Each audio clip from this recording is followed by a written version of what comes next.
Looks like it's starting to record. Great. Okay, can you guys hear me? Hey, how's it going? So thank Sorry, you my for mic is the off. amazing intro. Yeah, thank you for the amazing intro, David. I have a lot of respect for you and everything that you're building, and really, it's exciting to be working with a lot of people that are so driven and really have their ducks in a row in terms of not just having a dream, but how you're going to go after it. And as you kind of asked me this question, David, about what are some of the early challenges that people have, and kind of the struggles of everything.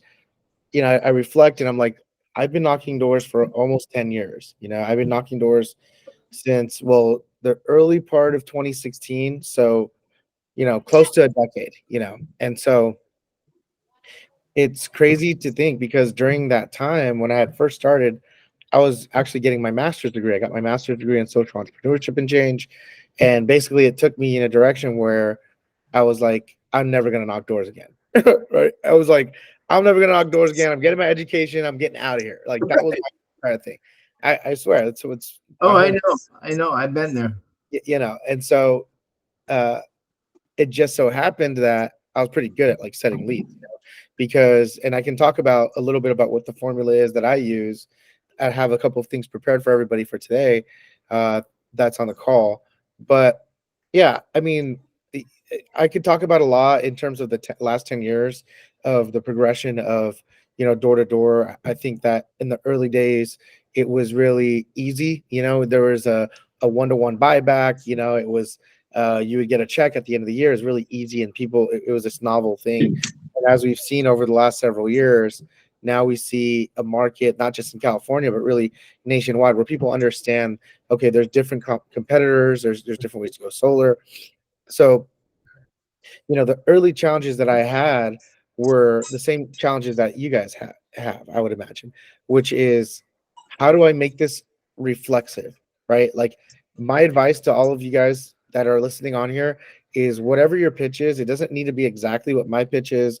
I'm not somebody that trains up on like getting a verbatim, like word for word pitch memorized. That could work, sure. That could work to the extent that it sets you up for success, right? Like, where it opens you up instead of keeps you in a box, And so what I teach is, I teach it like an outline, because I think there's strength in your all creativity. But I will say that regardless of what you do or how you pitch when you're at the door, the main challenge at the beginning is, how do you make it the same over and over and over? It has to remain consistent. If you're talking about blackouts in Texas, then how are you talking about it? What are the words that you're using? It's got to become reflexive, right? If you're talking about inflation in California, then what are the main buttons that you're pushing? How are you delivering the information in a way where you're not thinking about it? You've done it so many times and repeating over and over and over, where you don't have to think about it. You can do it in your sleep. And like, that's pretty obvious, but I mean, the reason why I can overcome so many objections is just because I have literally seen every single objection at the door. Like, there isn't an objection that I haven't seen and I haven't thought about and been like, next time I'm going to do that differently. Right. So a lot of what we do, you guys, is experiential learning. So, it's interesting because as a trainer, I of course want to give you all the knowledge from my brain and put it into you guys. But the thing is that you have to go out at a certain point and just go for it. Right. Like, you got to learn it. You got to put it into action. And yeah, tendency for people. Oh man, I spilled myself. The tendency for people, I get very excited, guys. So the tendency for people is, to study a lot at the beginning of at the beginning of this journey, and to do all these trainings and everything like that, and to take all this information, and then what? It's like, there comes a point where we got to put it to work. We put it to action. And so all I can say for somebody that's starting is, go for it. Like, whatever it is, whatever, if it's your friend, if it's your family member, if it's somebody knocking across the street, right? If it's getting out and hitting 100 doors for the first time, whatever it is, go do it and go mess it up. Like, go do it imperfectly. The thing is that people like the idea. They're like, oh yeah, I can door knock and I can generate, business from the ground up. But when it comes down to it, who's willing to actually put in the work, right? There's like the studious part of it, which is Can I learn what steps 1 through 6 are? Can I learn how to overcome objections? Can I learn how to, do the robotic, the skills? Like that's anybody, right? But what sets the people that do this versus the people that excel at this is that you level up to the next level because of the person that you need to become. Because now you need to become driven. You need to become somebody that's out knocking doors, and that's going to be your word and be your integrity. When you say, "Hey, I'm going to do that. I'm going to go follow through with my word." Right? So, I mean, there's ways to stay relevant, in solar, and there's ways to take advantage of a situation, right?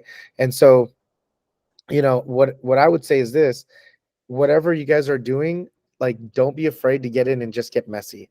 You know, I took a couple of weeks when I first started with solar years back, but once I jumped into it, I set my first appointment. Like a couple of days later, I closed it myself. It was like in Spanish. I don't even know how to really close in Spanish, but since then, I've installed over 500 jobs over the last 6 years.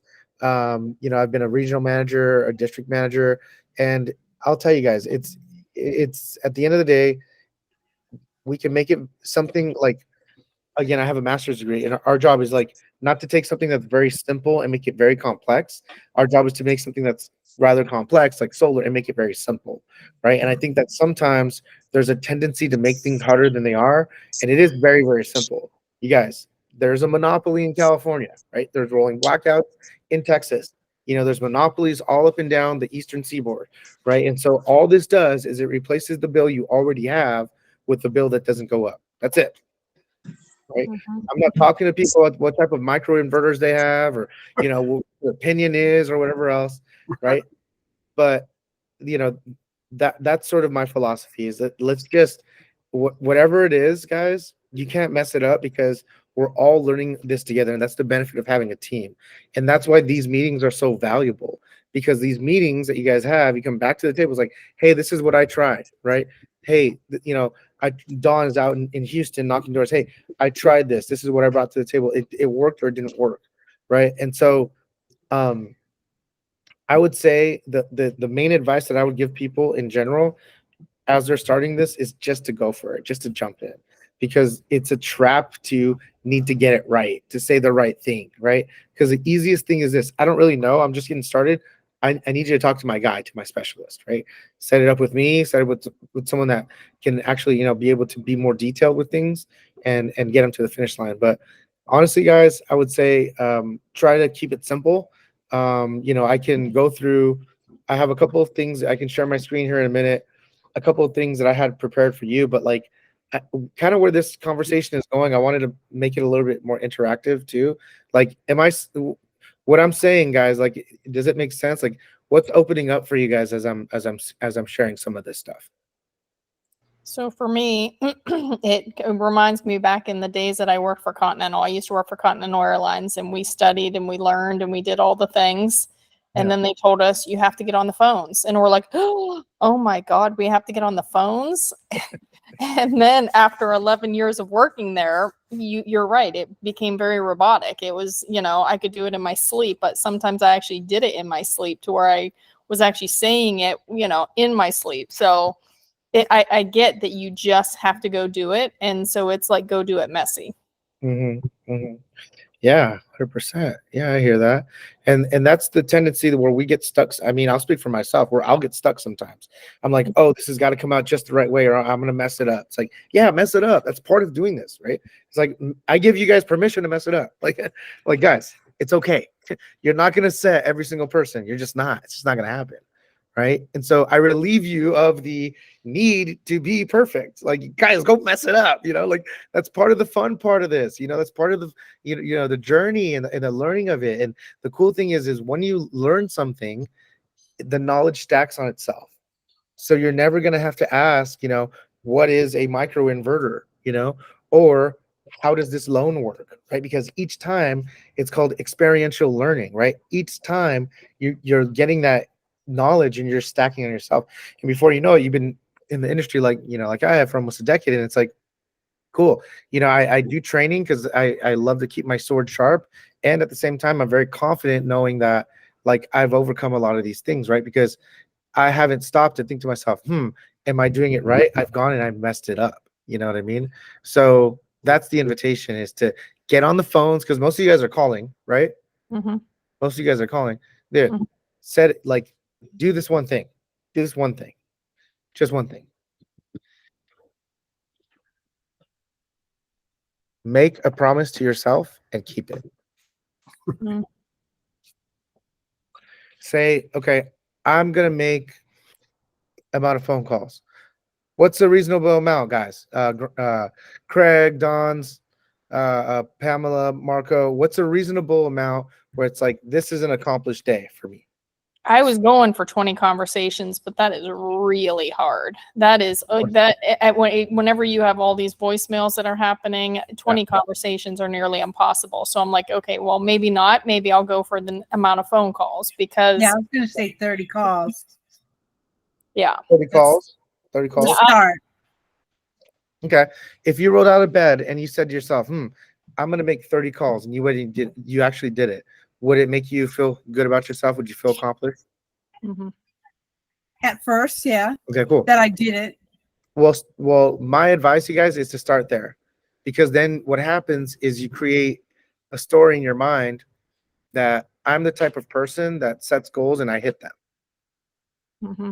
versus somebody that doesn't, right? So Well, I figured I could only go up from there. and that's cool, whatever, but I want to win, right? Like if we're and I'll tell you something, guys, the hardest part of this whole game is getting it started. Has anybody ever like had their gas run out, like the car, like in their car, like their gas Mm-hmm. right out in the street, and you got to push it to like a gas station? You know, I've never been there. I'm just saying. So, but the hardest part is what? Getting it going. And once it's going, what? It starts moving. Moving, right? And I'm pretty sure pretty soon I can hold it with one hand, and it'll get to where it's going to, Mm-hmm. right? And you guys are in the get it started phase. So how do you not give up, though? That's the thing, is how do you not give up whenever you sit there and get 30 voicemails and no answers? And how do you give up? How do you not give up whenever you can answer 100 door knocking and you come back with 0? Love it. We're actually getting into what I have prepared for us. You took me right into what I was going to talk about, Pamela. Look at you. Good segue, Pamela. All on the same page. Sheesh, I love it. Pamela, thank you for bringing that up, because sometimes, and team, are you guys all still with me? Everyone still with me? Guys, sometimes it can be a challenge. Having doors slammed in your face, having people say no to you, right? And when I am faced with all this rejection, everything else, what it comes down to, you guys, is it comes down to my intention. Okay. So why am I bringing this up? My intention. Why am I bringing up the vision and purpose, whatever else? And I don't have a lot of content here. It's just really important stuff. But why do you think I'm bringing to your attention what our intention is? Why is that so important? This is the only thing you have control of. Yeah. It helps you to understand totally where you're going. Yeah. Yeah. I don't do anything without a plan. As an example, if I was to tell myself that I'm going to make 100 calls a day, the first thing I do is I identify what is a call. I mean, am I considering a call to be a dial and then somebody, I leave a voicemail? That would not make me happy. So I go to the next level. What's going to make me happy in the situation? What I want to be able to accomplish is, whether I'm at somebody's front door or whether I'm on a telephone, my drive is I want to be in a conversation one way or another. I want a conversation. So that would be my vision, so to speak, is that's what I want to attain. And I'm not going to stop until I put a certain number of conversations on the board. I've always done it that way. For me, I get up in the morning, I put 100 leads into my database to call. It'll dial it'll dial 70 calls and leave 70 voicemails, and I don't get to talk to anybody. Okay. Or I'll put 100 in, it'll dial 50. I get to talk to 7 people, but I got 7 people that day. My next day, I'm looking to go after 8. Okay. And then the focus. Can I interrupt? Yeah, take it away. Well, I was going to ask you, and this is a question not just for David, but for everybody here. Okay. So if you put in 100 names into the dialer, why does it matter that you call them? What is the goal? What is the reason in your heart? Why are you doing, and why specifically with Build? Why specifically with what you do?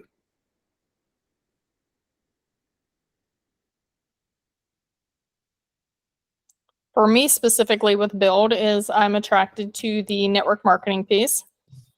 I think that we do better together.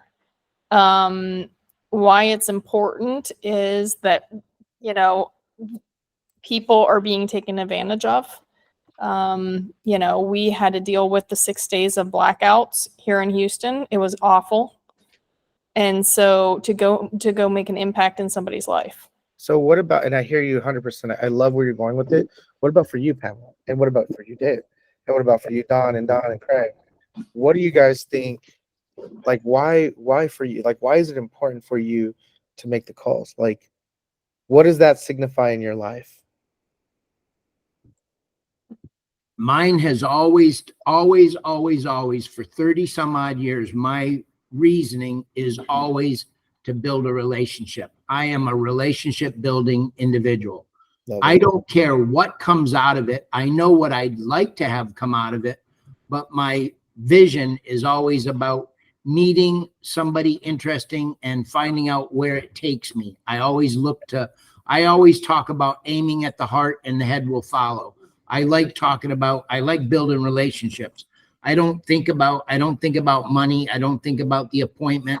I don't think about the electric bill. I think about the individual, finding out about them. And that's my whole philosophy on how I do things when I'm selling or when I'm recruiting. That's my thing. Do you ever wonder why specifically, and I'd love to hear from Marco and from Craig and from Don's or any of the Dons also, have you guys ever stopped and thought about why with Build and why this and why it is that you do what you do? And I'll share where I'm going with this for myself. My vision for my life is to be to do well for myself by doing good for humanity, and by being a good husband, that I can provide for my family. I want to be the breadwinner. I want to be the person that brings that to the table. And every single day when I wake up, I don't think to myself, I wonder how many doors I can knock today. I think to myself, how am I making strides towards being the man that my wife wants me to be? Right? How am I making strides towards having the dream house that I'm going to have out in the hills of Riverside over here, somewhere really nice that we've been looking into? Right? Like, how is this action right here, right now, going to lead me to that? Right? Because the invitation, you guys, is if your vision isn't crystal clear, then it's no wonder that you're letting 30 phone calls that hang up on you ruin your day. Respectfully, with all due respect, right? Absolutely. Totally get it. I'm just saying that your attention is in the wrong place. It's in the negative. I can't do this. I'm getting told a story, and it's the same thing that homeowners are doing to us on the door. They're feeding us a story that they want us to believe. I don't believe that story. I don't believe that story. And I don't believe that 30 calls is going to get in the way of you, whatever your story might be for you, Pamela. Because if we can get real here for a second, I like the fact that it's just like 5 or 6 of us. That's awesome, because we can be hopefully safe and vulnerable. And I want to open things up to the things that actually matter, because that's what's going to push you through those calls. So you tell me, why is it important for you to do this? Why is it important for you to make this work, Pamela? For me, I work like a Hebrew slave. If you knew my schedule, you would understand that I am tired. I lost my house. I lost my job, and I'm doing side jobs nonstop. Mm-hmm. Yeah, it sounds Take tiring. back my freedom. Anybody empathize with Pamela's story? Big time. Anybody know what that's like? Have your back against the wall? Yeah. Yeah, man. And I admire a person like that. It shows a lot of grit to come out like that. And that is where you get to live your life from. When your feet hit the floor, not thinking about, oh, I got to try to make this job work. That's focused on the doing, what I have to do. Focus on who you get to be. You get to be a survivor. You get to overcome, right? Like that's the identity that you are. That's who you operate from. That's what I'm talking about, vision. That's what I'm talking about, purpose. Mm. Right? And if you guys are not crystal clear on what that purpose looks like, then get crystal clear, because that's the reason why you're not producing. Because you're like, oh, this is a job that David's making me do. He's making me make phone calls. That's bullshit. Excuse me. Sorry. Mhm. Love you guys. Okay. Love you guys.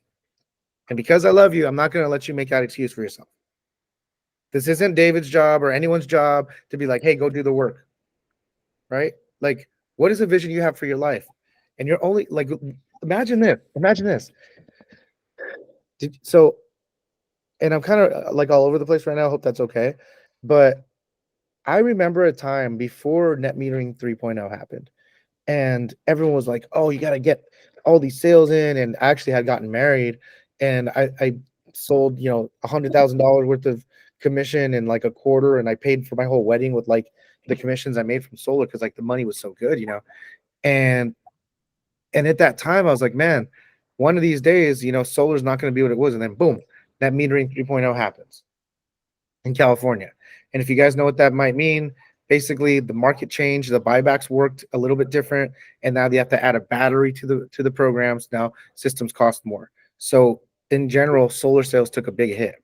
And even myself, who's been, in the industry for almost a decade, wasn't immune to that, right? Like there are some real shakes that have happened, right? And so the reason I'm bringing this up is because, you know, you have to remember that no industry has made more millionaires than the solar industry, even with its ups and downs. And when net metering 3.0 had hit, it's like everything is external, guys. Everything is external. But if I can control who I am, my vision, my purpose, my why, the things that motivate me, then none of that matters. Then net metering 3.0 comes and goes. Then, the laws change or whatever else. Right. And so this is where I want to ground you guys today. I'm hoping that this is landing for you guys. Oh, it's landing with me big time. Good. Because it all starts with being grounded in why you do what you do. There's a great book by Simon Sinek. It's called Start With Why. You ever heard of it, Dave? Yep, Mhm. absolutely. Start With Why. Anyone ever read it? Mhm. Yep. I'll save you the read. Basically, it's exactly what we're saying. In order to know where you want to get to, you got to know why. People buy why you do what you do, not what you do. They don't buy solar from me. They buy why I'm selling solar. So you guys get to get crystal clear on what that is. And we can do the whole, let's go around the whole roundtable thing, if that's a good usage of our time today. But everyone take a deep breath. Everyone take a deep breath. Because I know that some of us are parents. Anybody parents on this call? Right? Anybody the breadwinner for their household? And men or women? Anybody? Right? Anybody up against hard times? Sheesh. Right? So Dawn, I'm sorry, Pam, the answer to your question is a big long-winded one that I've been taking time on, because the way that you overcome that rejection is by knowing why you do what you do. That's it. And if you don't know, then you will not make it. Like Yep. it's not negotiable. So what I would recommend, David, is to have you guys, I don't know if you have a group me or a WhatsApp or something like that, and everyone post in by the end of the day today, hey, this is what's important in my life.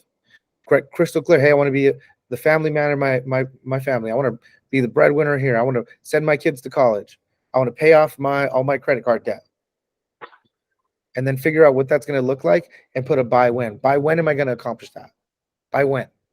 And then how many sales do I need to get that?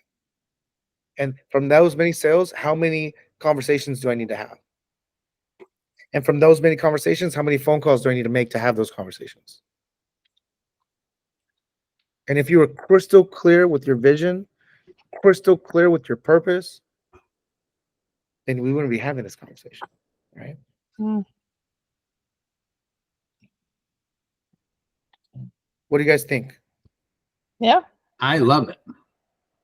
Mm-hmm. So how would you reverse engineer if you were actually trying to come up with some of your numbers to kind of really help you get to what some targets are? Good So, question. Dave, do so you have? I did a course with Landmark Education, and they basically get you to the end, and then they work it backwards. How Yeah. did you get there, and how did you get there, and how did you get there? So do you ever do anything like that with solar? Yeah. Remember my roots are in door knocking and canvassing. So I think more in terms of that, those are my sort of cold calls. So I know what metrics look like in that capacity. I don't have a lot of cold calling experience, so I probably defer to David. What do you think, Dave? What do you think are reasonable metrics? Let's say if somebody made 100 phone calls. 100 phone calls. What are you looking for? The amount of people that answer the phone. There's a ton of metrics involved in Yeah. dialing. What do you think are the important metrics?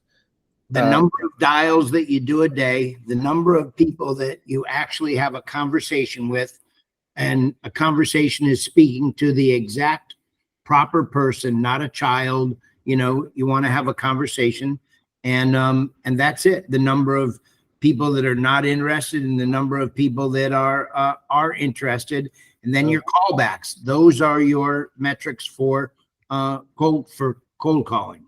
So let's say you made 100 cold calls. How many conversations would you have? My goal, my percentages have always been, I like to make I call that the hold up ratio. I'd like to have 20% hold up. I do things in stages of 90 days. So I give a 90-day, I will take and put my dialer at 100 for 100 calls a day for 90 straight days. And then at the end of the 90 days, I tally up what my totals are. And I have what I would consider true matrix for that 90 days. Then I can make my plan of action for the next 90, so that I have a 6-month complete stats. Right. I would start off in the very beginning as standard U.S. standards would be 20% hold up ratio and 25% closing percentage. So if the cold call is a call to get the electric bill, to get the appointment set so that you can set for a presentation, I'd say that you want to be in the 20% range of people that you're in conversations with out of 100. Okay. And the closing percentage, I would want to see if I could have that at 25%. In our situation right now, those numbers for me, they still do work, but I'm not in control at this point of the close. I'm in control only of the appointment. And so once it gets to the mentor, I'm calculating that. I'm in my second 90 days already. And those numbers are true numbers for me as it stands right now.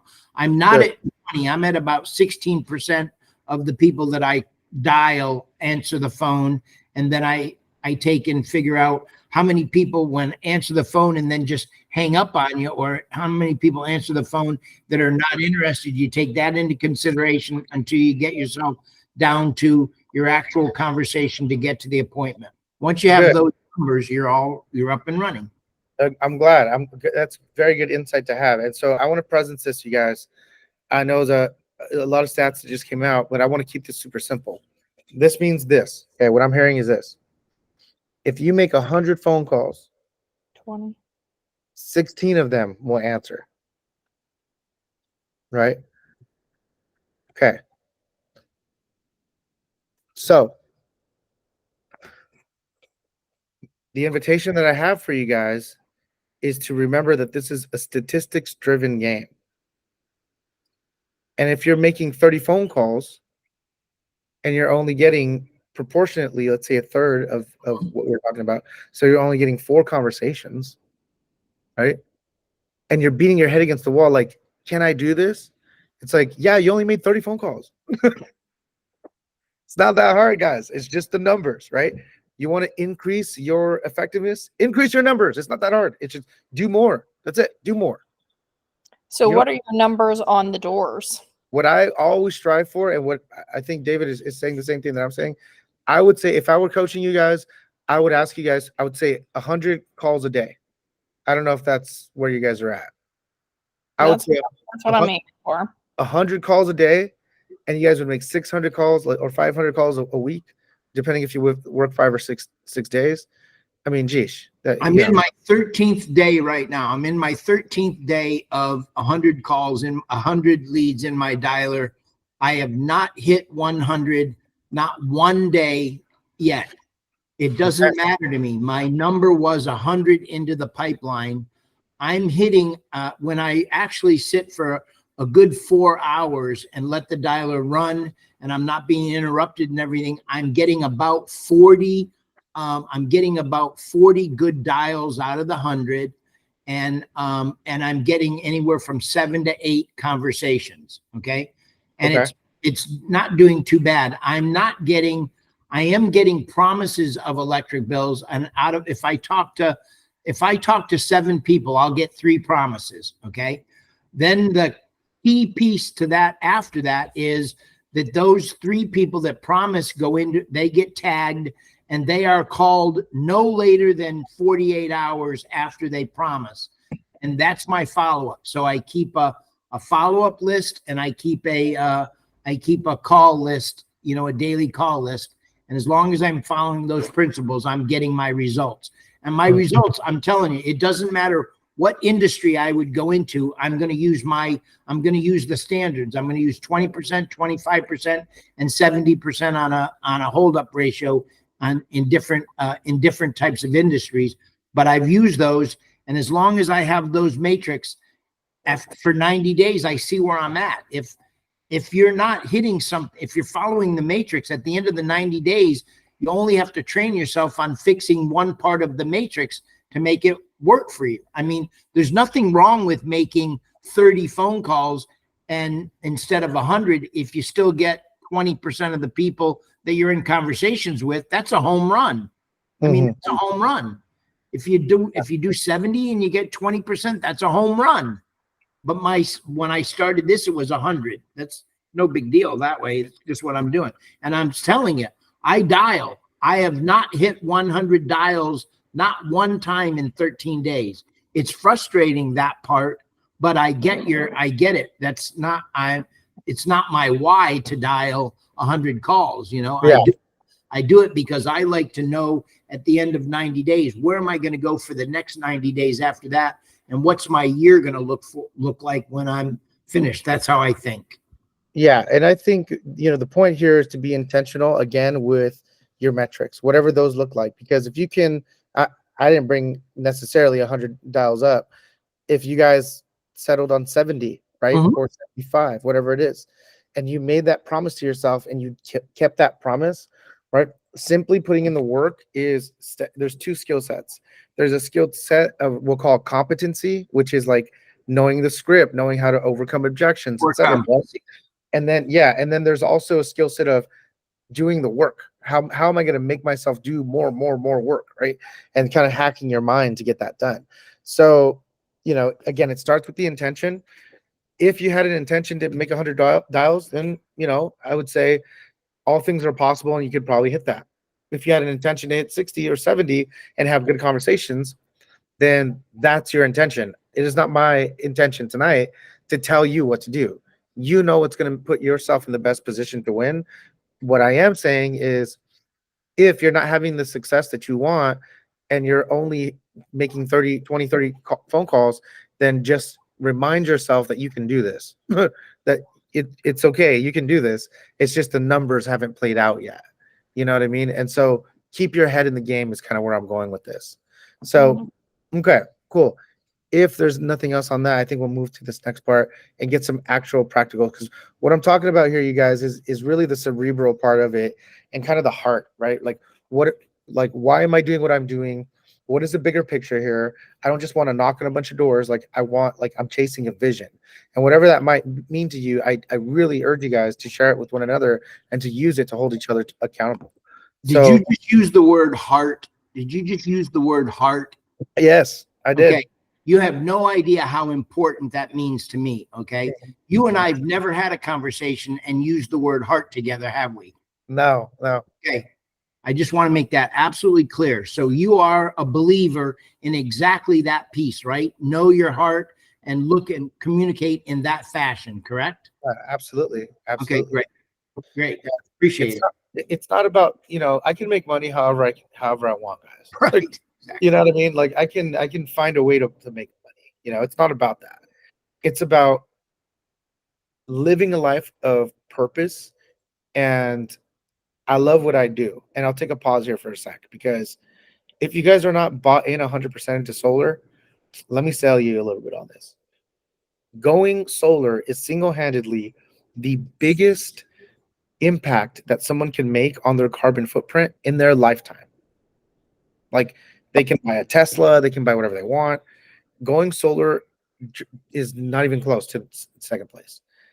Secondly, we're replacing a bill they already have, a bill that's money out the window with a bill that they own the power. So it adds equity to the house, whatever else, right?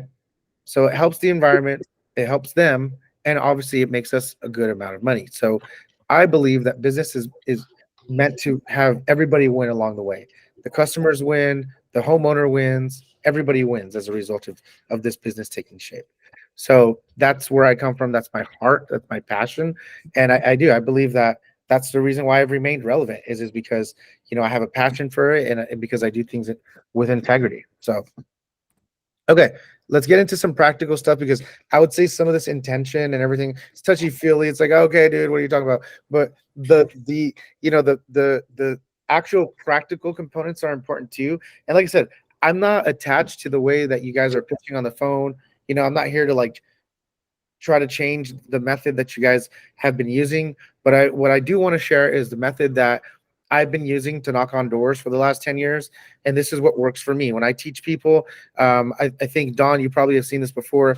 These are my 6 main steps to setting a leads, to lead generation, right? So whether that's on the phone, whether that's knocking doors, whether that's selling in the home, everything follows a play, and it looks like this. So the first step, we're going to call it breaking preoccupation. Okay. Does anyone know what that means? Or does Don, do you remember what this part is? Do you guys know breaking preoccupation? What do you think that is? To distract them from their thoughts that they were in. Cool. So if I'm not scratching the record, scratching, like start getting them, right. Instead of focusing all their energy on how much they want to rip your face off, you put their energy over here, right? Where you want it to go, right? And so you're breaking them being preoccupied with their negative energy towards you. Okay, so this is done different ways. If I'm at the door, if I'm knocking doors, I might be like, hey, that's a really cool Chevy Nova or whatever. Like, hey, nice house, like whatever that might be. If you're on the phone, I'll ask you guys, what are ways, if you're on the phone, that you can break preoccupation and get them from, instead of thinking you're just another salesperson, get them to thinking that you're a human being? What are some ways that you guys break preoccupation? I ask every phone call, I say the same thing. Let me ask you something really quick. Are you using electricity right now? Are you using electricity right now in your home? I get more laughter out of that than you can shake a stick at. Of course I am. Of course I am. Why do you ask? I get that all the time. That's my intro. Using humor. I love it. Who else? Mm-hmm. I started using the hey, how's it going, David? I know nobody likes a cold call, but would mind just give me 20 seconds? Let me tell you why I called you today. And I usually get, all right, go ahead. Okay, cool. Anyone else? I just asked how their day is going. Okay. I guess I haven't done it, but I want to just say, hello, how are you? Like, hello, Michael. This is Marco Core. Listen, I know no one likes to get a call, cold calls, but I'm not here to scam you or waste your time. I just want to see how I can help you potentially lower your bill along with a senator that can help you. Do you have a minute or two of your time? Something like that. Be like more human instead of more salesman type, I think. Yeah, I like a lot of that. Definitely want to be wary of using the word scam, and I would also not use the word cold calling. I think you're the second one to say, hey, no one wants to be cold called. I think that's giving away a lot of your power, and it's kind of like nails on a chalkboard for me. And for me, I'll get right into it. Hey, what's going on, man? Real quick. I know, everybody's really busy. What I'll get to, basically, our job is to speak with all the homeowners. Are you the homeowner? I call, or if I'm calling them up, I'm like, what are some markets that you guys are calling? In I New call- Jersey, Pennsylvania. I don't know if I'm getting a lot of realtors are calling people because of the market shortage of real estate. But every time that I've said, like, if I've just start off with like, hey, are you the homeowner? They're like, no, I'm not interested in selling my house. I've gotten that a Yeah. handful of times. So let's talk about an elephant in the room that just popped up for me. So, guys, while we're on the topic of being human, I would advise you guys not to fall into the trap of sounding like a salesperson. Don't try to sound like somebody that's selling something. Like, don't try to sound like what you think that sounds like. Instead, just be human. All right, so hey, real quick, I just make sure we're speaking with the homeowner. Are you the homeowner? Yeah, it's my job to speak with the homeowner. Get right down to the point. That's very different versus, hi, ma'am, are you the homeowner? It's a little nuanced, but that sounds like, man, you're trying to sell me something, right? So, hey, what's happening in Pennsylvania? Someone said they're calling in Pennsylvania. Yeah, Pennsylvania, Indiana, the same type of stuff. So let's do this. We talked about breaking preoccupation. The next step, and we're going to get into actually organically again, is introducing the problem. Okay. And this is the only step out of all 6 that really is different sometimes. And it changes based off of the market that you live in. Okay. So the main That's really good to know. introducing the problem is gaining curiosity so that they know that there's an issue and they have to listen to you. Right. If they didn't listen to you, they'd be in a worse position than if they did listen to you. Right. So in California, we live in a monopoly and the rates are going up. Inflation is higher here than any other utility. SoCal Edison's changing from a tier plan to the time of use. Rates are going from 32 cents to 76 cents or something like that. So it's very easy. I can explain that. In Pennsylvania, what's going on? I don't know. She's in Houston. Yeah, I'm in Houston, so I know more of what's here, but I don't know what's going on in Pennsylvania. I know Indiana's net metering. Are you calling Pennsylvania? Yes. Okay, cool. You know what? I think I might have. I don't know if you heard this story, but about a year ago, probably over a year ago now, I went to Kansas and they sent me out to Kansas. And I'd never been to Kansas. And they were like, go sell solar. And I was like, okay, well, I'll figure it out. So on the plane ride over there, I Googled like electric bills in Kansas. And what I found out was that Evergy, the company, the monopoly, the only option for electric, was raising their rates by 10% for the first time in 5 years. So you know what I did?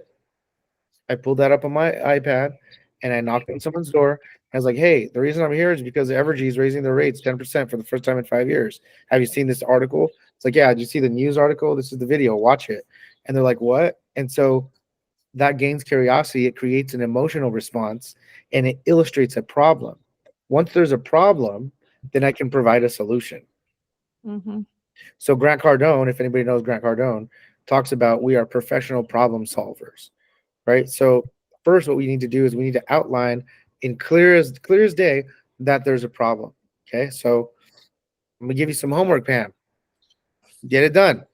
Okay. Well, Philadelphia or Pennsylvania or wherever you might be, and come back and share with the group and be like, hey, group, this is what I found out. Great news. Now I can call the homeowner. I can be like, hey, Mr. Homeowner, the reason I'm calling you is because the city of Philadelphia is raising their rates again for the 5th time in 10 years, right? And so inflation is about 14%. And because bills are so high, we do all the solar programs. Boom, right? If you guys are not getting traction, if you're not getting people to listen to you, it's because the problem is the problem. Mhm. The problem is there's a weak problem. Yep. So what's the best way to Google to find out some of this stuff? what do you think, Dave? Well, what I've done is I haven't taken it that deep, but for me, I would immediately go into Chat GPT and I would literally ask that question. I would go in and say, can you describe for me in bullet points what are the challenges that consumers are having with electric in such and such a state or such and such a city? And I would take that information and do exactly what you said. What I've done with my calling is every lead that goes into my database also has the name of the power company and the last time that they had a rate hike. And because I'm not saying to myself that I'm an experienced marketer on the phone, what I'm doing is I'm just trying to learn the basics of what to be able to say. And I have not yet had any problems in communicating with anybody about everything. That my challenge is always about the electric bill, and whether they believe that they are going to pay their electric bill for the rest of their life. Is that something that they expect to do? That's the way I've been going about starting my conversations, and it's worked so far. But what you just said is I'm going to go into Chat GPT and do exactly what I just told you for every city that I'm calling in, for sure. There's a couple of well-trained solar GPTs people have already created in there too. Nice. Drop them in the chat right here, Craig. Let me see. Do you have access to ChatGPT? Yeah, I'm familiar. And for me, I'm old school, and call me traditional, but there's this really cool website called Google, and you can just literally come in here and kind of click around. So use Genesis too. I mean, look, prepare for June 1st electric rate changes. I mean, guys, it's not like, It's not rocket science. like, dude, it's right there, Wow.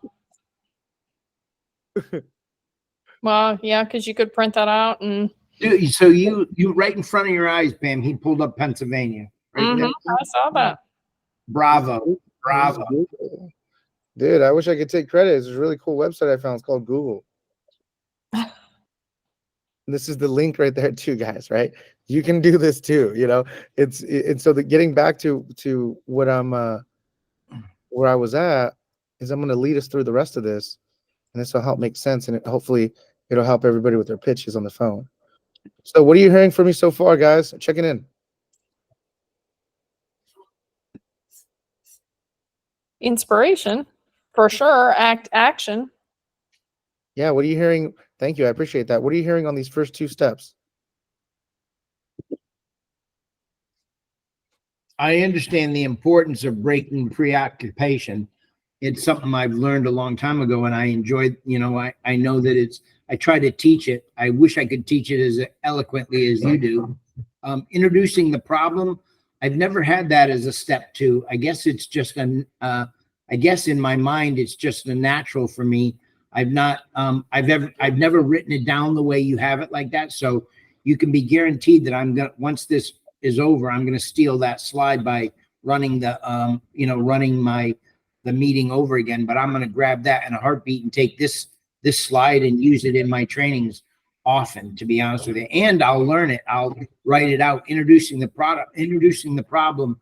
From now on, I'll know every problem in every area that I'm calling in. That's for sure. Yeah, and that's the only thing, guys. And the thing is that I like that, the solution. yeah, and forgive me if this is if this is too much, but it's kind of like buy me a drink before you take me home, right?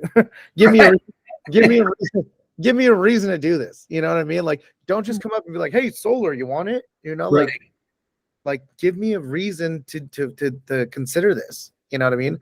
Like, tell me the reason why if I didn't do this, I'd be in a worse position than if I did.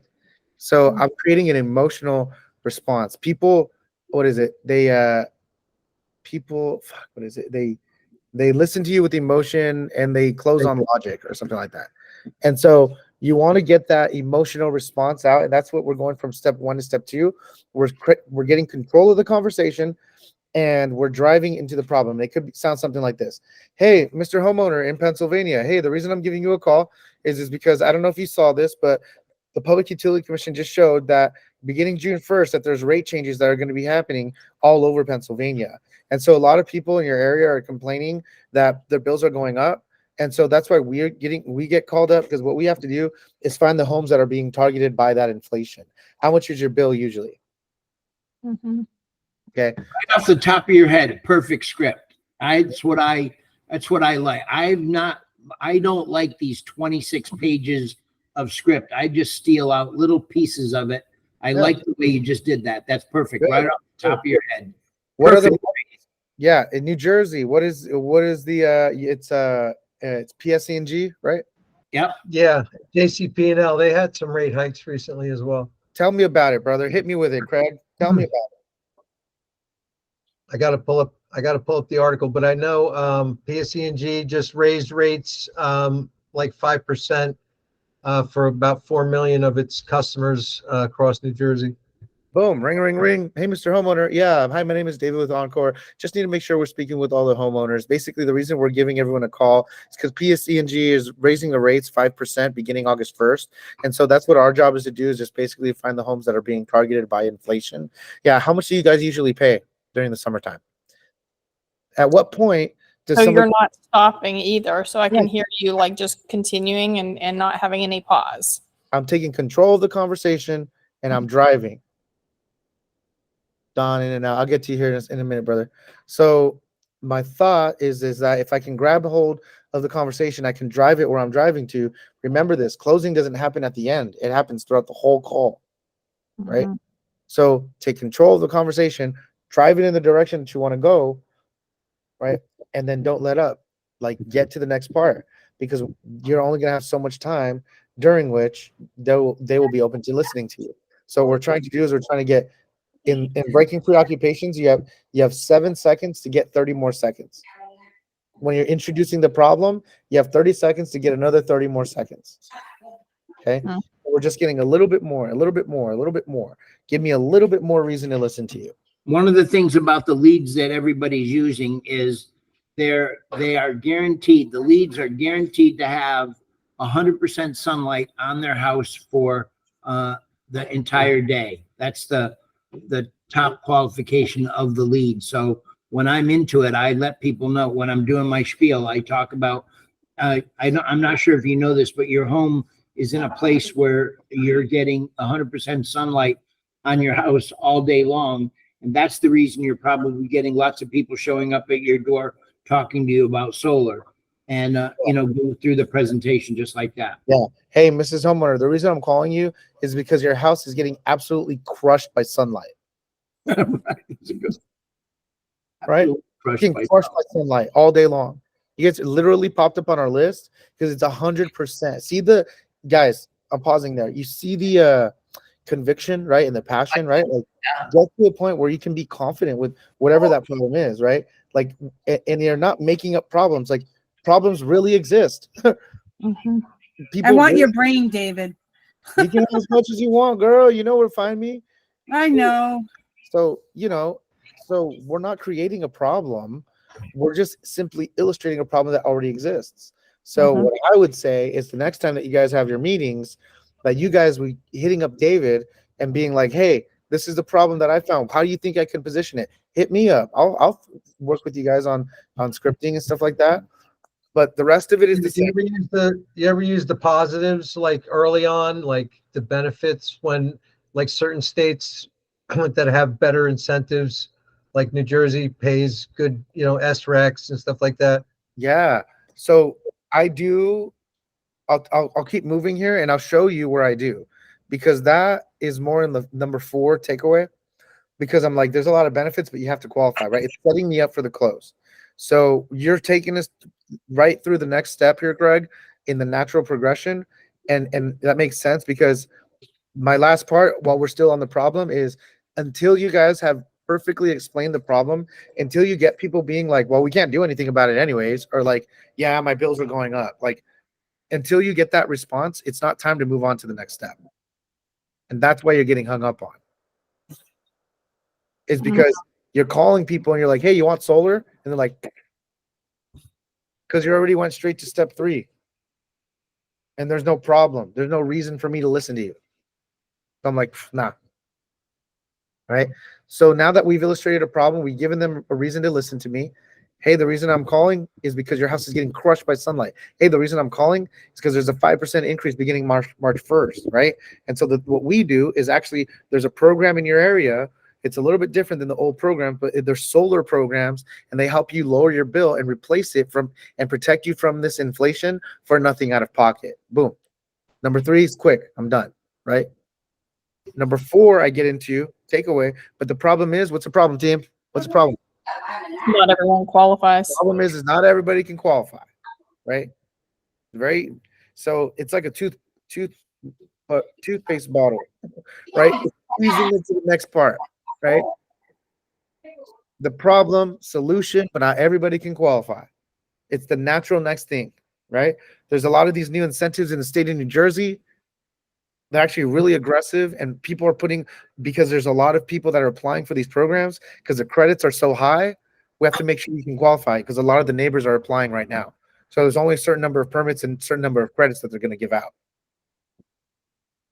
Sweet. Love it. See how I'm creating emotional response? I'm creating impulse. I'm creating curiosity. People want what they can't have, right? Yeah. People want what they can't have. So I'm taking away. The problem is not everybody can qualify. And like, why not? Yeah, only certain homes are good. Did you know? This is what I've been saying. So did you know that actually Freedom Forever is the largest installer in the entire world? I think in the entire world, at least in the entire nation. I know that. So do you know that they install more jobs than any other company, period? They've installed over 150,000 jobs over the last since 2011. So because of that, we're a little more selective with the homes that we can work with. Mm. How about if you have the homeowner being like, hey, how do I qualify? Versus you being like, oh, please, can you do this? Mhm. It's a mindset, Nice. right? I Okay. said, nice. Craig, just so you know, David's on door-to-door training every day. Yeah, we've done some work together already too, me and Craig. So we're gonna get some more too, brother. Okay, great. Now that we pulled away, right? Because not everybody can do it. Now it's time for what? If you guys come onto my door-to-door training, you'll know it's time to head. Where are we headed to? The close. This train is going where? Close town. Close City, USA, baby. Let's go. Right? Because they're trying to get me off track, and I'm going one direction. It's to the close. Right? Not everybody can qualify. That's what I do today, Mr. Homeowner. All I do is, I don't know how you guys set this up, but what I would say is, I would say something like, hey, all I do today is really easy. I don't know whether you can qualify for solar or not. My job today is just to get your electric bill. When you do the billing, do you do it online or do you just write a check? How does that work? And they're going to be like, oh, I do it online. Great. I have your email. I'm sending you an email right now. Go ahead and reply with a copy of your electric bill, because what we need to do is we need to figure out, because now I'm still in number 5, right? We need to figure out how much energy you use, how many panels that's going to need, what the design looks like, and then the specialist can put the numbers together. And what I'll do is I'll set up a time where you guys are both available. I have his calendar in front of me. His name's Dave. He's awesome. And what he'll do is he'll help you figure out, he'll put the pros on one side, cons on the other. If it makes sense, you guys will do the solar. If it doesn't make sense, that's fine. At least you guys are more educated, okay? I have tomorrow at 5 p.m. or tonight at 7. What time works for you? Yes or yes? Are you assuming the close whenever you say, did they actually say yes to the email, or did you automatically just kind of assume the email? What did you guys notice? Team, what did you notice? I noticed that you assumed it. Yeah. Anybody else? Same thing. Yeah, I'm assuming that if they're still talking to me, that they want this.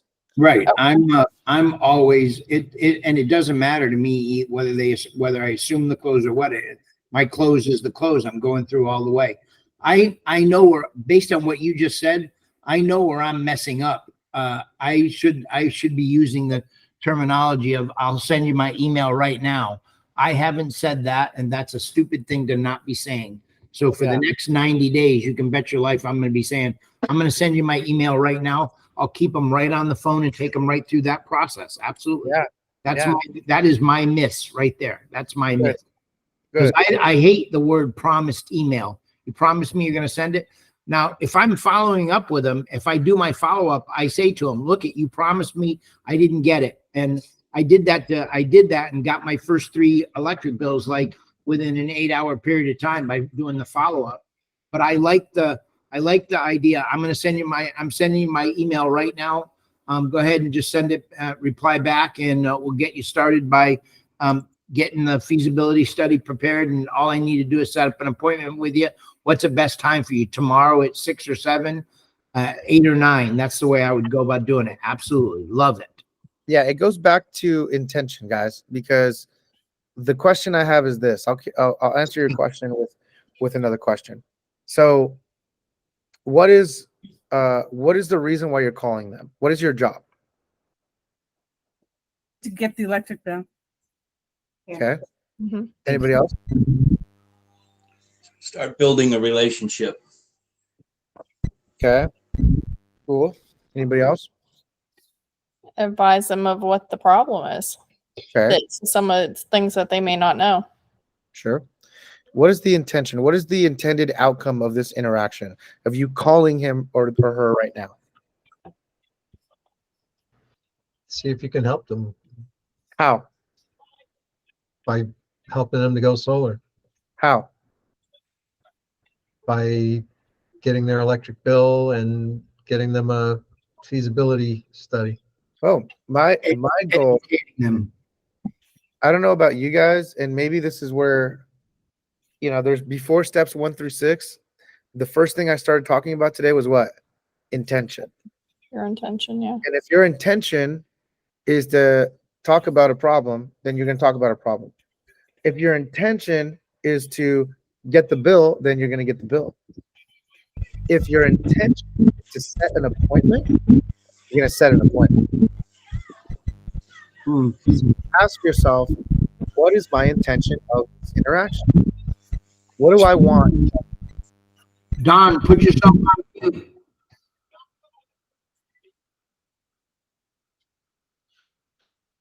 Does that make sense, you guys? Absolutely. Because if the intention is to set the appointment, then that's where my focus is at. And just notice, guys, how everybody had a different response. Yep. Mm-hmm. And yet you guys are all doing the same job. Right? Yep. Which is calling people. And what is my responsibility is to set an appointment, right? So, hey, Mr. Homeowner, Mr.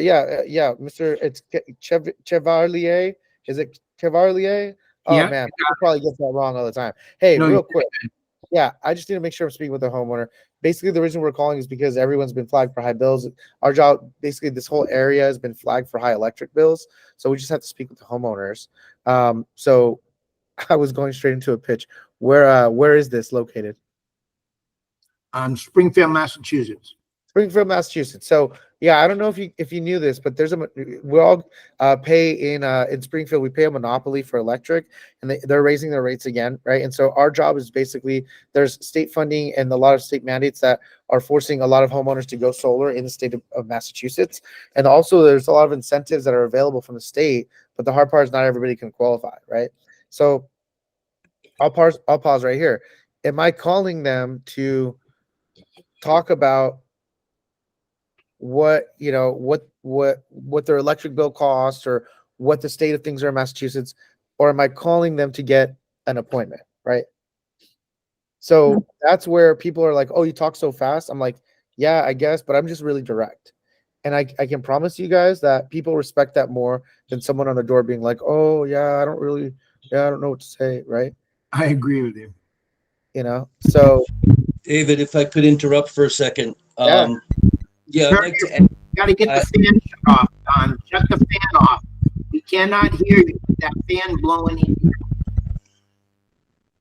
hold on. Yeah, it's all good, brother. I'll be back.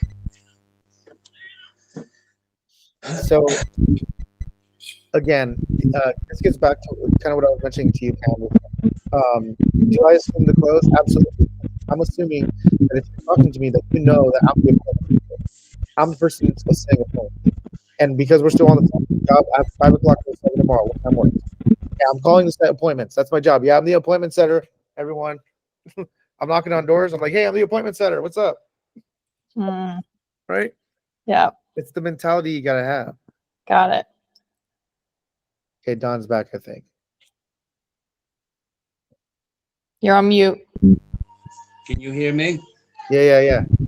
Okay, you don't need to see me, but the thing is, after thinking about it and listening to the discussion, I think my intention is I wasn't finishing that thought until after the fact. My intention is to build the relationship to help them solve their problem, Yep, to assist them with their problem. absolutely. So I think it's really hard to, I think to make it more personal, I'd rather, that's my take on how I have to approach it. That's all I'm saying. I understand what you're saying, and that's the reason why, like I mentioned earlier, I can make money however I want. But I know that I have a knack for explaining solar to people, and that solar every single time, well, let's say 98% of the time, is going to put people in a better position than when we met them. Plain and simple, right? Like, let me ask you a question, Don. Where do you do business? What market are you targeting? You're muted. I'm the one that muted him. I'm trying to get. What market are you in, Don? Can you hear me now? Mm-hmm. Yes. Okay. So what I had said in my chat was Massachusetts, but what I don't mean to interrupt you, David, but I'm just saying what I realized after the fact, just through our discussion, is that we do have challenges in Massachusetts. The consumers do, okay?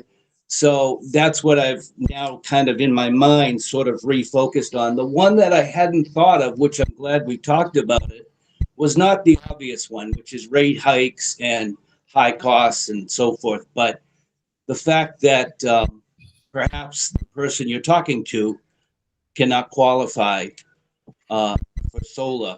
So, you know, I think I'm leaving that up to the experts and moving on to, like you had said, you kind of moved on from that question real quickly because there's nothing we can do with that, right? I think what I'm hearing you say, and you know what, I'm glad you're bringing this part up. It gets us back on track too, because remember where we are in our steps here, steps of the pitch. We're in the takeaway or the pullback, right? And this is where all your power is as a lead setter.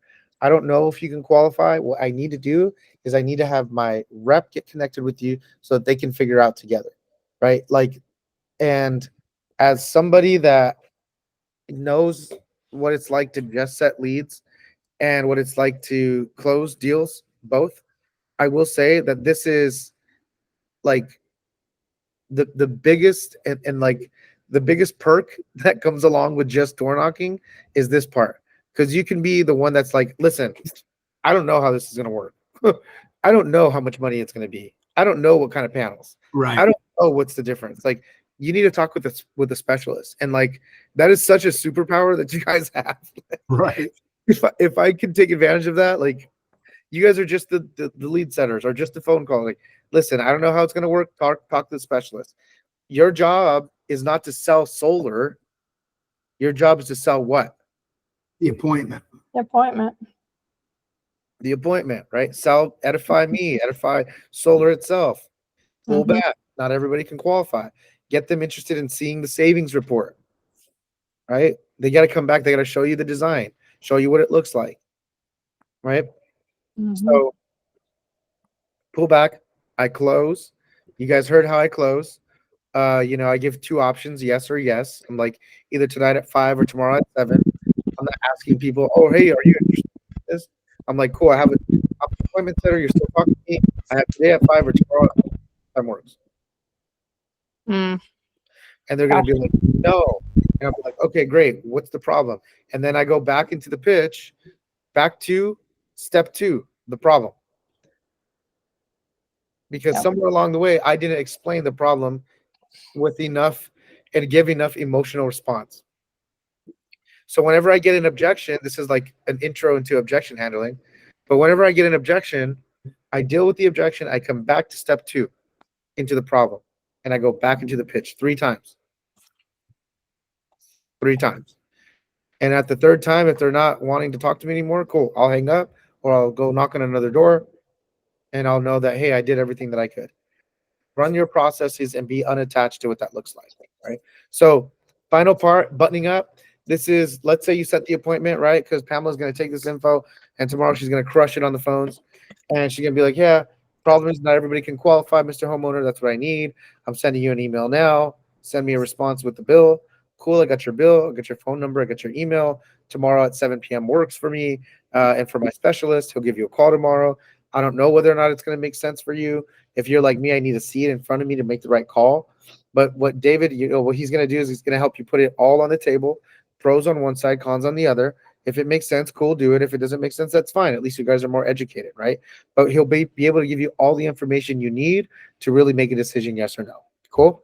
So he'll be here tomorrow. Oh, the video call is for tomorrow at 7 p.m., right? You guys will both be there? Okay, sounds good, right? So I'm reiterating a couple of times the date and the time. I'm making sure all the homeowners are going to be there. And I'm also resetting the expectation. Exactly what's going to happen, that when they come back tomorrow, that we're going to help figure it out. It's not just you're going to get some information. No, David's going to help you figure it out, like you're going to figure out yes or no, right? Mm. So that's Excellent. that. Yeah, that's steps 1 through 6. And like I said, everyone, I'm not attached necessarily, and I don't know if David is either, that everyone has to say exactly the same thing. But what I do recommend is no matter what you do, it's going to check mark some of these boxes. You're going to break preoccupation. You're going to get their attention, right? You're going to introduce a problem, create emotional response, and establish yourself as the professional. You're going to provide a solution to that problem. But the thing is, you're going to create scarcity because not everybody can qualify.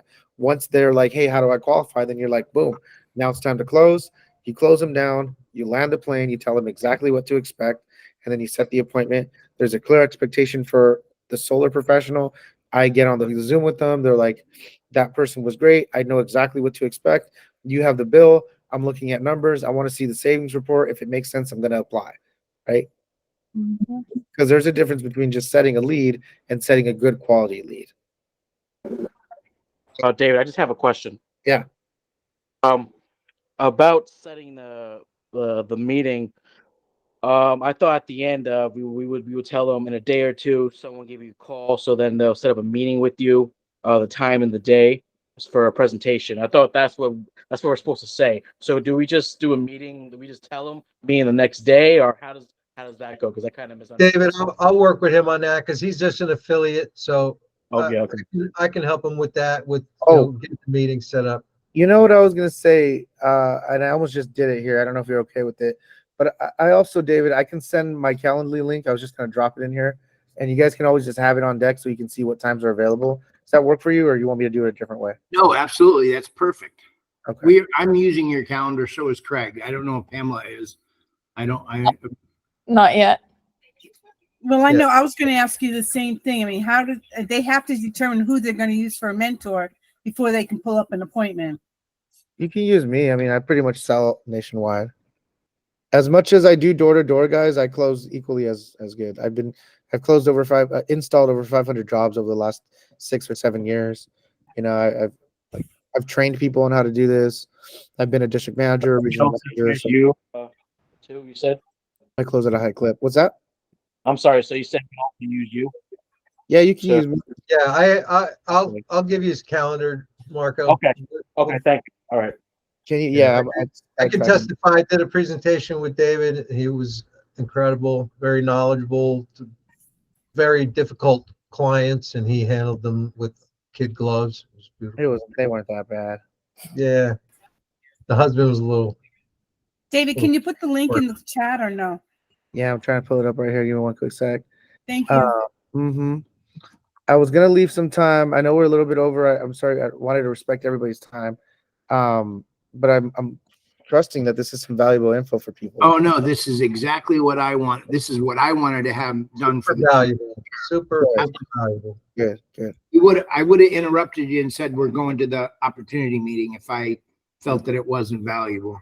But I'm a follower of yours, man. I just think the world of you. I like what you're doing with your team. Another thing that I think that I want to address is that I'd like to address is I have been saying to my team the 8-point system that you guys use. I have been saying to my team that it in my particular case, it's not something that I can that I actually run on a daily basis because of my position here in the Philippines. I like what you do, but at the same time, I'm explaining to everybody that it's also used by you guys, and I would think by you as a leader, being that that tool is being used as an accountability tool. You're able to talk about it in your meetings. It's something that you bring up on a continuous basis to keep people accountable for what they're doing. Am I correct in that? Yeah, and I think the muscle, it's kind of like after a while, yeah, Don. After a while,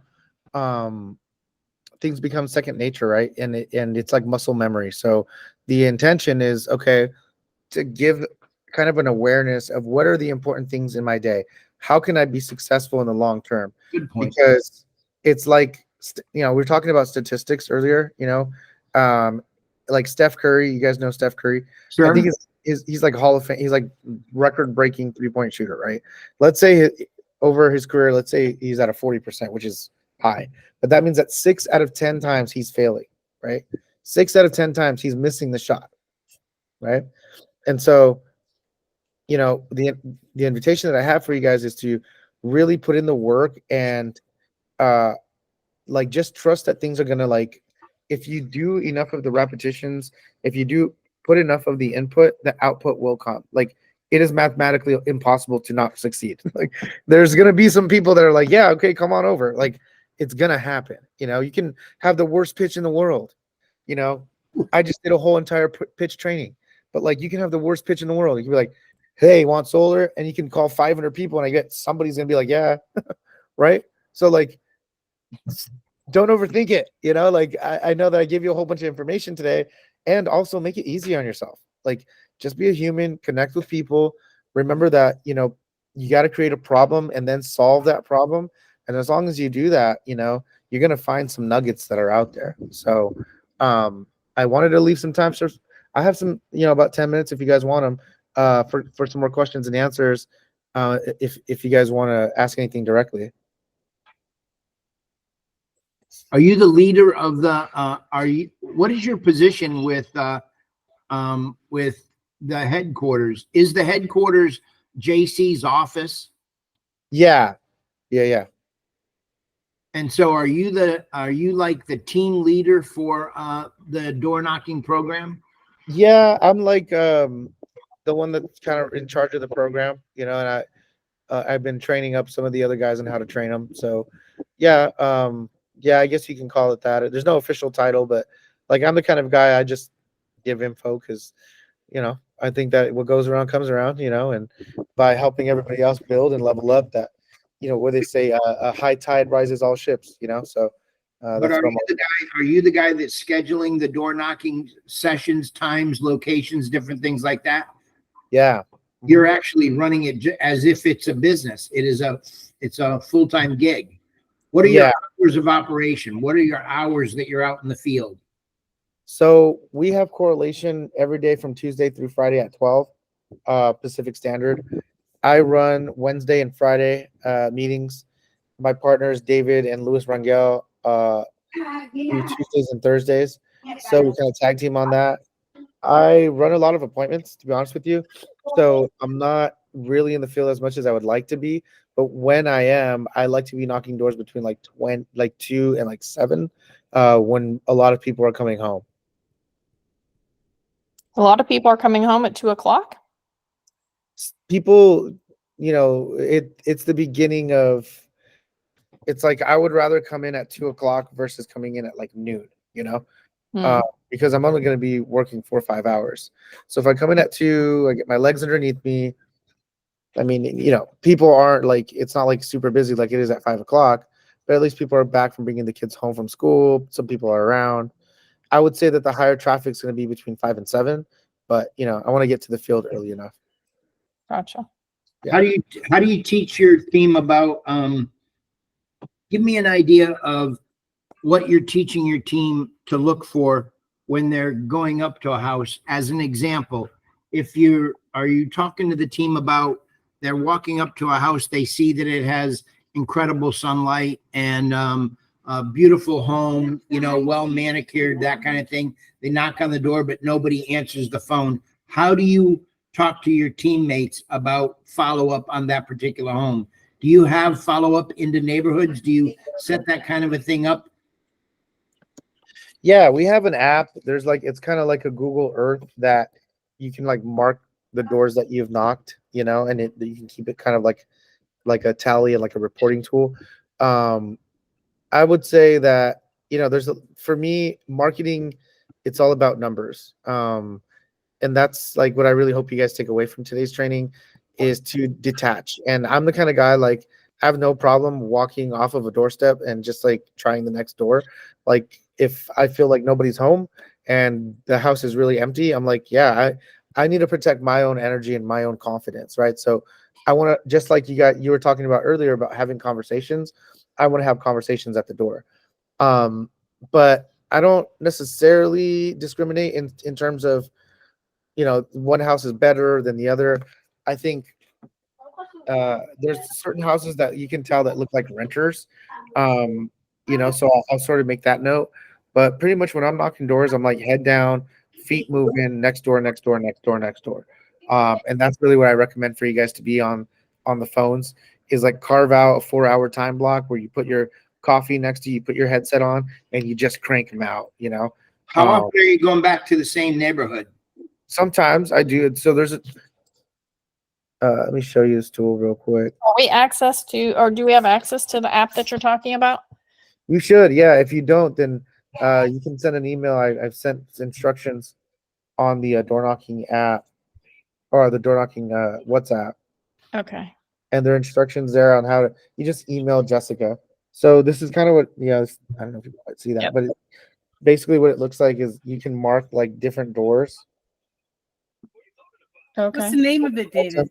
It's the Volt app, VOLT. Yeah. And it's through Freedom. So it actually links up together with our system as well. Oh, cool. Yeah. Yeah. Does it actually give you the homeowner's name, like Yeah. Sales Yeah. Rabbit and things like that? Yeah, it does. It does. Okay. Okay, cool. So if I'm you guys, and if I don't know if it works that way, if you guys are like hitting a neighborhood, like when you're calling or what, but you can also mark, to keep your own statistics and to keep your own notes. And shoot, if you look at the map, this is what you were asking, Dave, is, if it's south facing, I might make that comment like, hey, your house is really good for solar. It's better than a lot of the neighbors, but the thing is not everybody can qualify. You can see how everything is laid out. But yeah, if that supports you, then use that.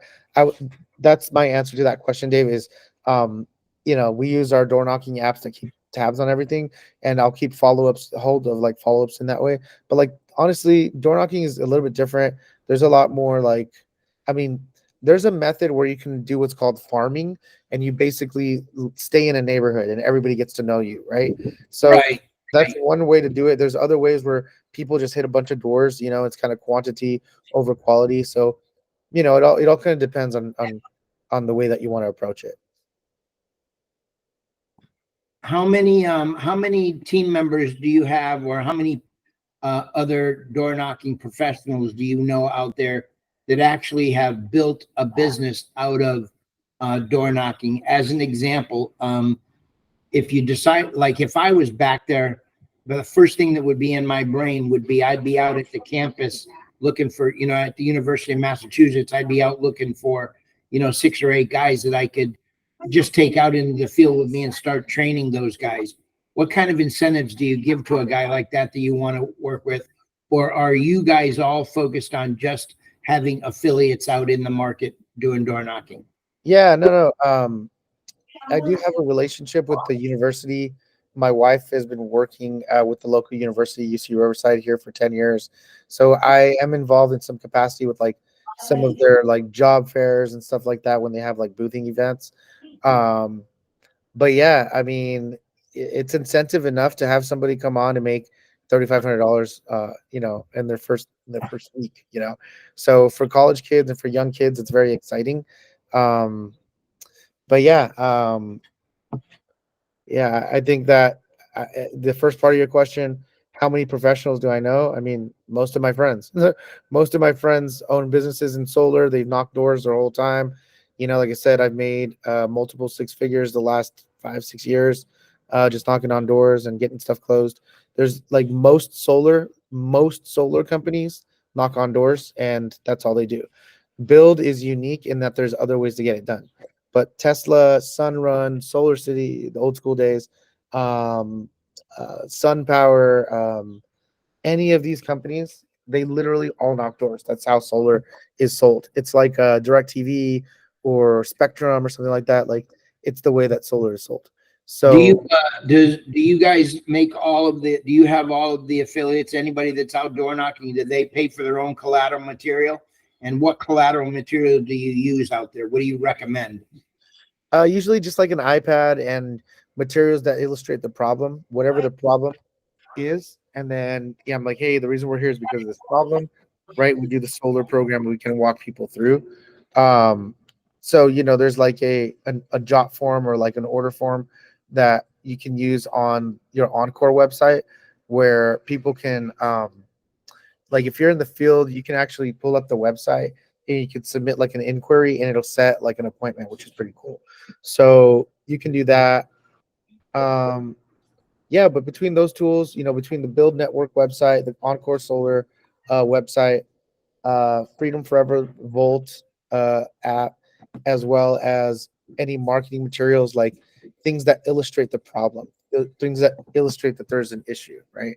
Whatever that is, that's what I would lean on. And basically, like less is more when it comes to door knocking and when it comes to marketing. So keep it very simple. Tell people, like if you're calling, tell people exactly the reason why you're calling. Tell people exactly what the problem is, and make sure that they can easily understand it. Very cool. Yeah. That was a whole lot of info, you guys. And so, you know, please do, you know, send me any business that you guys want to work on together.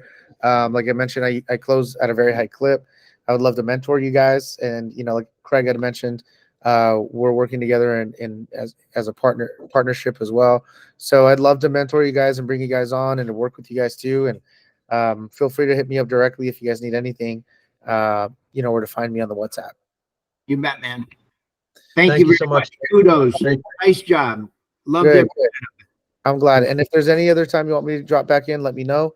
But let's make it work. You know, like I mentioned, it's one thing if, you know, the best thing that I can ask for is if any of this information landed, you know, if you guys got value from this, like go and put it to work, you know, get it, like don't keep it up here, you know, time to put it into action and send your business my way. Let's make some money together. So Absolutely.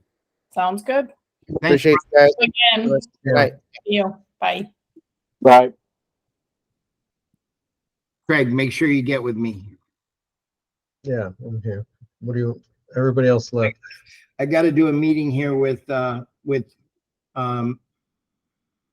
Heyman, but I want to get with Steve. Are you going to be able to get him on? I don't know about that. I'll email you the contract and I'll send you Send me his email address and his phone number because I'm going to call him. I want Steve today. I want to talk to Steve today. I don't give a shit that it's 8:30 at night. I want him. He's supposed to be available. I want to talk to him. I'll wake his ass out of bed at 3 o'clock in the fucking morning. I don't care. I'm ready. What do you want? Well, what is there? What do you want to talk about?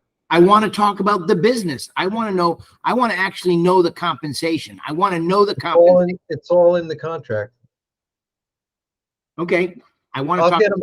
I'll get him on the phone. Good. All right. I'm gonna get on with Don. All right. Just let me know in WhatsApp what time you want to get what time you want me back. And you put everything for me already in WhatsApp, you said? No, I'm gonna do it now. Okay. I'll see you later. Thanks.